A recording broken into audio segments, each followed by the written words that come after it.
Во текот на вековите, поточно од 9 век па наваму, во Македонија е создадено огромно ракописно книжевно културно-историско наследство.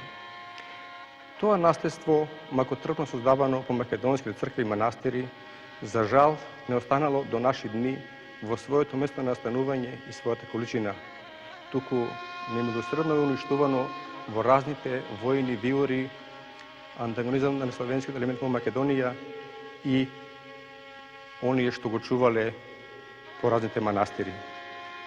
Но сепак нешто е и останато. Така, денес во Македонија се чуваат околу 300 оригинални словенски ракописи.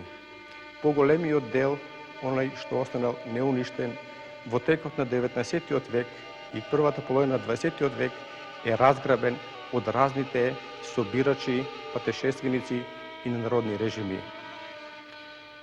Така што поголемиот дел и незначајниот денес се наоѓа во големите светски библиотеки, како во Москва, Ленинград, Париз, Белград, Загреб, Софија и друго. Почетоците на македонското книжевно културно-историско наследство се вткаени во епохалното дело на словенските браќа Кирил и Методи. Браќата Кирил и Методи на словенскиот род му ја дадоа првата писменост и првите словенски богослужбени книги, преведени од грчки на словенски јазик. Поточно еве што се вели во краткото житие на Кирил филозоф. Преложив книги из греческих в словенски јазик. Јазикот на овие први словенски книги е старомакедонскиот од Солунското и Брегалничкото словенско јазично подрачје на словенското македонско население што живеело таму. Кои книги биле преведени и напишани од солунските браќа на македонското тло, пред да тргнат за Моравија, денес во науката не се знае точно. Главен извор од кој дознаваме кои дела се преведени од солунските браќа се житијата на Кирил и Методиј. Така во житието на Кирил се вели: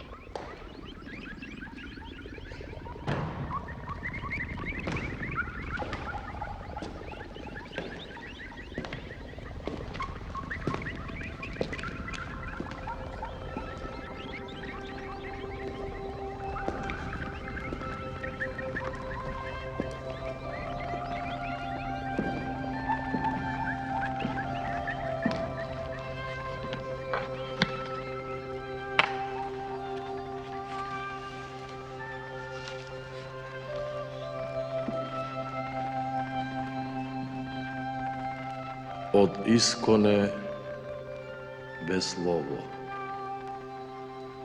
и Слово бе у Бога, и Бог бе Слово. Од ова се гледа дека Кирил започнал да го преведува изборното Евангелие. Во истото житие се кажува и следното: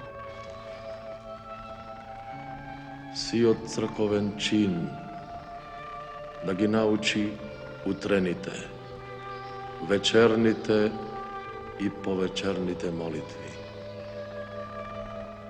и тајната служба.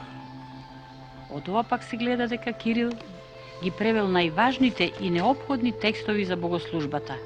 Во житието на Методија пак се вели: Сите книги ги преведе освен Макавеите, за помен на Свети Димитрија. Псалтирот, Евангелието, апостолите.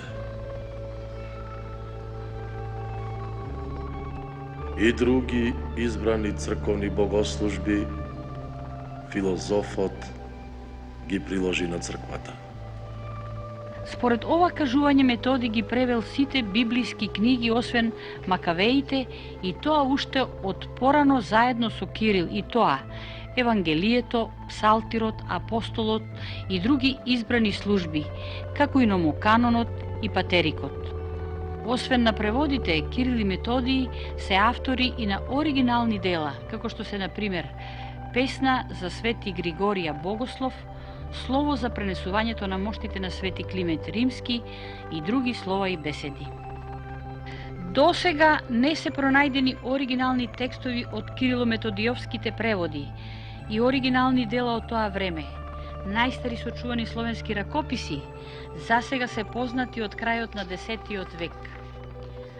Во тие најстари ракописни споменици може да се види до некаде работата на Кирил и Методий, тоа според нив можеме да извршиме реконструкција на ракописните книжевни споменици, преведени и создадени од Кирил и Методий на македонско тло.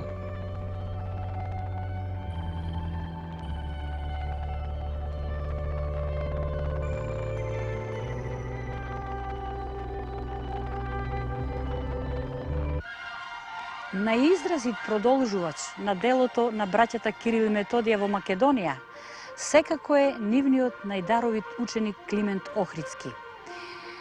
Ова се остатоците од неговата црква.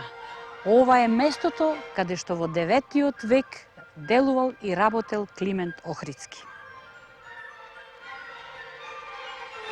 Климент Охридски е првиот оригинален македонски писател, во исто време и првиот оригинален словенски писател, кој живеел и творел во Охрид.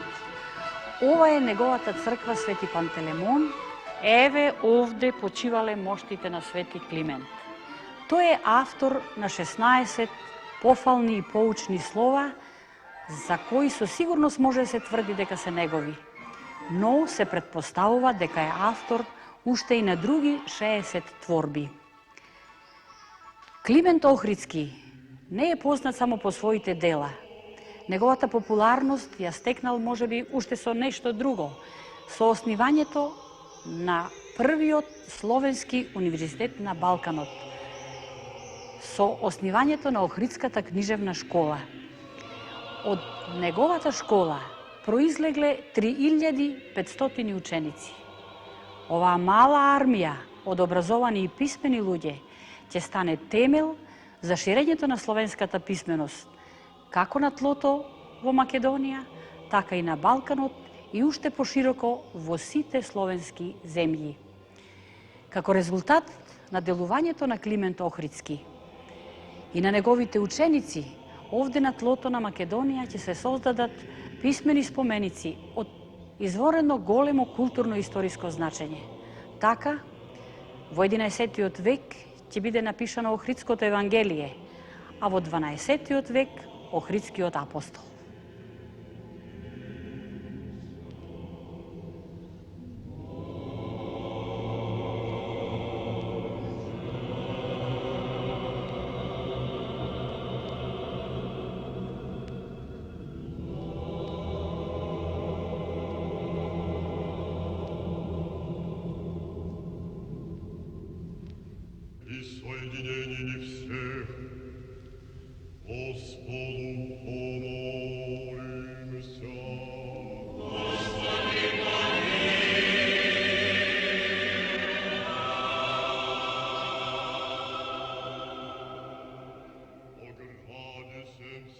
Видно место заземаат и книжевните дела создадени од епископот Константин Брегалнички, како што се поучителното Евангелие со азбучната молитва, проглас кон Евангелието и 4 слова против аријаните,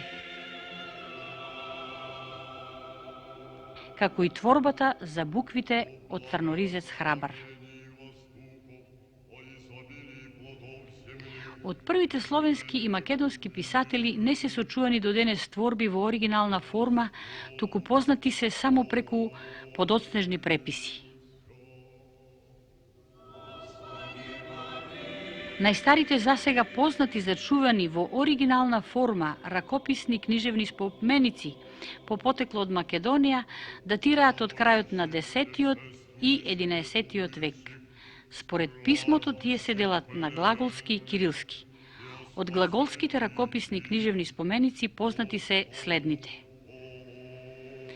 Зографското Евангелие е голем глаголски ракописен книжевно-културен историски споменик напишан во Македонија. Не е датиран, но според јазикот и палеографските особености се мисли дека потекнува од крајот на 10 и почетокот на 11 век. Содржи 303 листа пергаменски. Првите 288 листови се напишани со глаголица, а останатите со кирилица. По содржина представува 4 евангелие. Тоа е најстаро сочувано старословенско евангелие и има огромно културно-историско значење. Во него се оцртани ред јазични особености, карактеристични за старословенскиот јазик, меѓу кои и асимилацијата на еровите во слаба позиција. Името го носи позографскиот манастир во Светагора, каде што се чувало. Денес се чува во Ленинградската народна библиотека.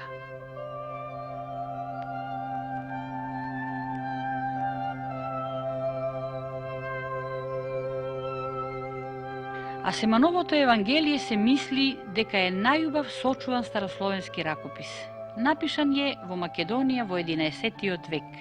Содржи 158 листови на пергамент. По содржина представува изборно или неделно евангелие. Овој книжевен споменик името го добил по Јосиф Асеманија, кој што го нашол во 1736 година во Јерусалим. Денес Асемановото евангелие се чува во Ватиканската библиотека во Рим. Овој ракописен споменик представува еден од највредните книжевно-културно-историски споменици во македонското книжевно-културно-историско наследство, сочуван до денес. Обилува со раскошна орнаментика и има светско културно-историско значење. Во 11 век во Западна Македонија создадени се два извонредно важни и интересни книжевни ракописи. Тоа е Синајскиот псалтир и Синајскиот требник. Синајскиот псалтир содржи 106 пергаментни листа. Денеска тој се наоѓа во манастирот Света Катерина на Синај. Синајскиот требник содржи 109 листа. Во суштина тој представува еден зборник од молитви, нужни за црковната богослужба. И Синајскиот требник, како и Синајскиот псалтир, се наоѓа на Синај во манастирот Света Катерина.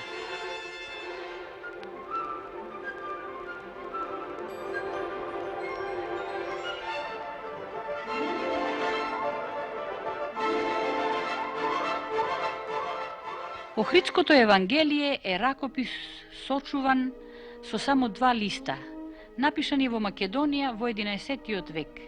По содржина представува фрагмент од изборно евангелие, тоест Апракос. Најдено е во Охрид од Виктор Григоровиќ во средината на 19 век. Денес се чува во Одеската народна библиотека во збирката на Виктор Григоровиќ.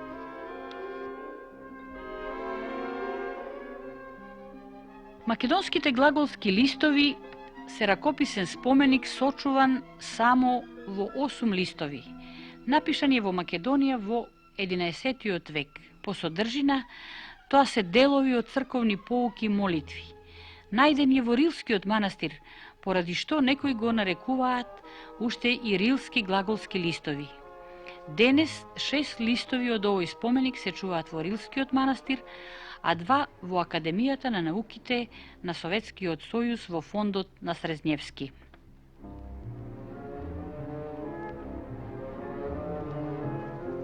Во 10 и 11 век биле создадени манастирите Свети Наум Охридски, Свети Јован Рилски, Свети Јоаким Осоговски, Свети Гаврил Лесновски и Свети Прохор Пчински. Во овие манастири живееле и твореле нивните основоположници. Тие во нив не биле само калуѓери, биле и книжевници и народни просветители. По нивната смрт, нивните ученици, заради нивните дела, а исто така и народот, ги прогласиле за светци. Тогаш почнале за нив да се создаваат и да се пишуваат житија. Така напишани се создадени житијата за Климент Охридски, краткото житие и пространото житие, житие за Наум Охридски, житие за Гаврило Лесновски, житие за Свети Јован Рилски, за Прохор Пчински и за Јоаким Осоговски. Овие житија денеска се сите зачувани, но не се зачувани од првите оригинали. Зачувани се од преписи од подоцнежните векови. Но, важни се по тоа, што представуваат први хагиографии во македонската средновековна литература.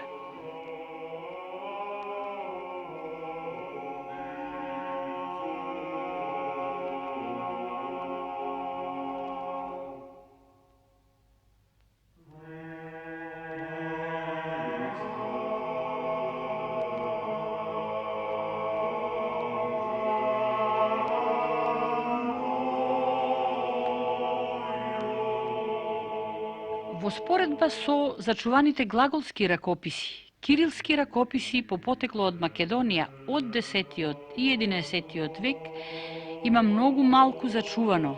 Со сигурност, тоа е според јазикот и местото каде се најдени, само 3 ракописни споменика се зачувани од Македонија, а тие се новогородските или кипријанови листови, едно пергаментно ливче што представува фрагмент од прологот на Јован Екзарх и едно пергаментно ливче што представува фрагмент од Посен Триот. Новгородските или кипријановите листови представуваат 2 пергаментни листови од евангелски читања. Новгородските или кипријанови листови се напишани во Македонија во 10 век, инаку досега се мислеше дека се напишани во 11 век и дека представуваат отстаток од оригинален македонски царски евангелски кодекс кој е во врска со формирањето на словенската богослужба по покрстувањето на Русија заедно со други македонски црковни ракописи, испратен во Русија каде што стигнал во Новгород и таму во 1056 и 57 година послужил на ѓаконот Григорije и неговиот соработник како предложка за изработка на познатото Остромирово Евангелие. Фрагментот од прологот на Јован Екзарх се мисли дека е напишан во Македонија во втората половина на 11 век. Овој книжевен споменик го нашол во Македонија Гилфринг и му го подарил на Срезневски во Русија, каде што и денес се чува. Во 1906 година монографски е издаден од Илински под наслов Македонски лист. Фрагментот Посен Триот е писмен споменик книжевен од крајот на 11 век. Најден е во книгите на еден свештеник од Ресен. Денес се чува во Бугарската академија на науките.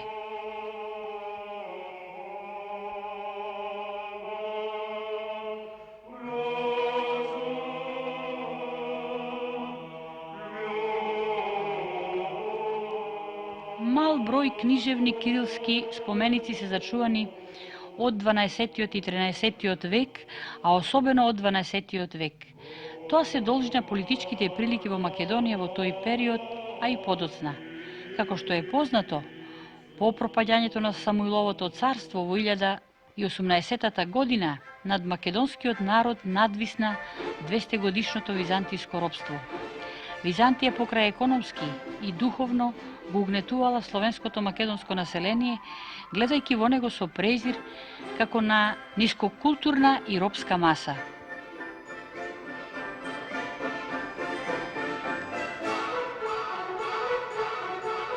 Тој жесток гнев од страна на византиската власт довел до појава на разни бунтови востанија, како и проширување на богомилското движење кое се борело како против феудалните господари, така и против византискиот император и неговите световни и црковни соработници.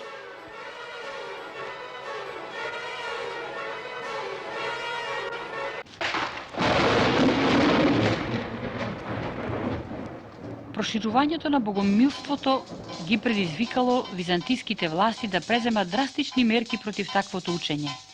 Тие мерки како главна цел го имале уништувањето на словенските ракописи, во кои гледале како на можни средства за ширењето на богомилството.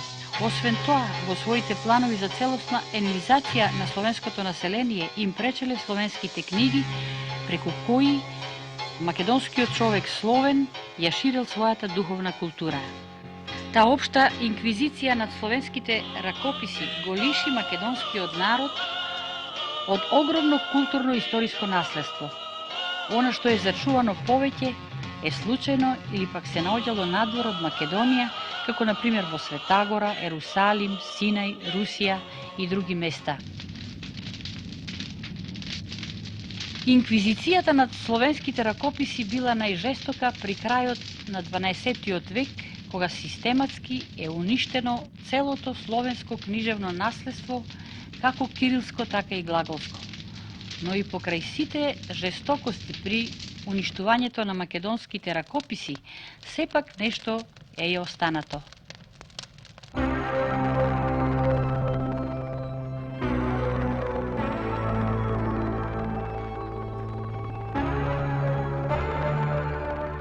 Меѓу поважните ракописни книжевни споменици од 12-тиот и почетокот на 13-тиот век се следните.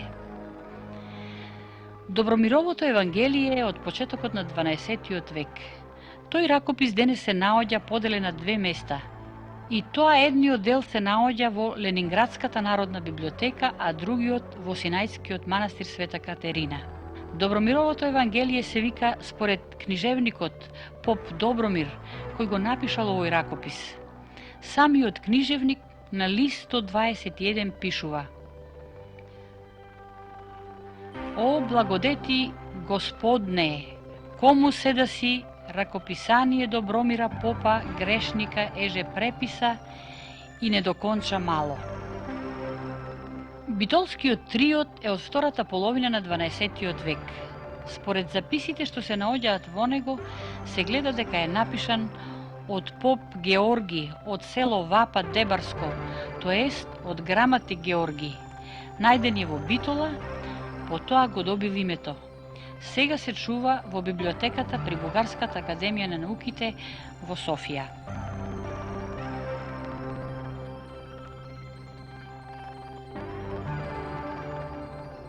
Охридскиот апостол е од четвртата четвртина на 12-тиот век.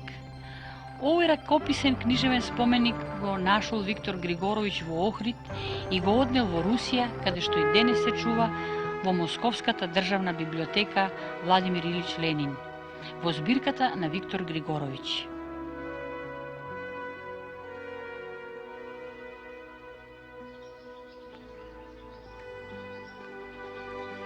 Се наоѓаме во дворот на Слепченскиот манастир Свети Јован Претеча, кој се наоѓа 2 километри на целото Слепче, а неколку километри од Демирхисар.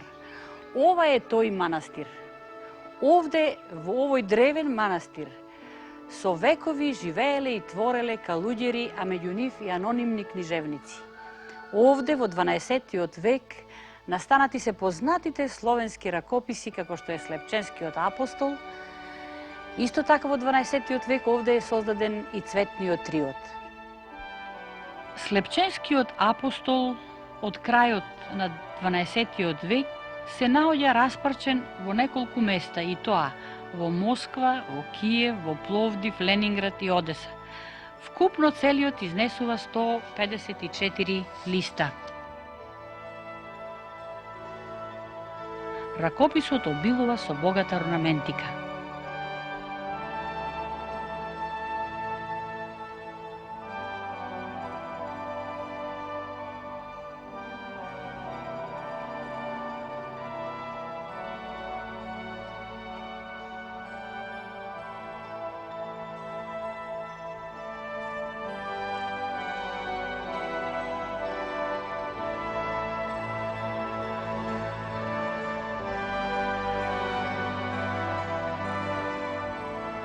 Григоровичев перемејник од крајот на 12-тиот век се чува во Московската државна библиотека. Името го добил по неговиот поранешен собственик Виктор Григоровиќ, кој што го зел од Македонија во средината на 19-тиот век при своето патување низ Македонија.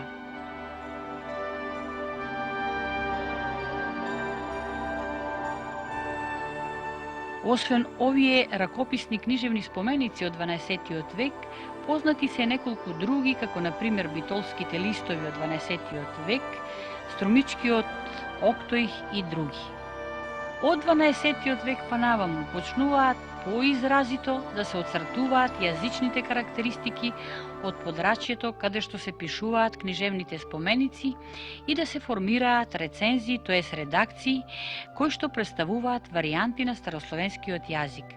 Така доаѓа до издиференцирање на македонската, бугарската, српската, хрватската, руската, чешко-моравската, пановско-словенската рецензија. Во наредната емисија ќе ви ги прикажеме македонските старословенски ракописи што настанале од 13. па се до крајот на 19. век.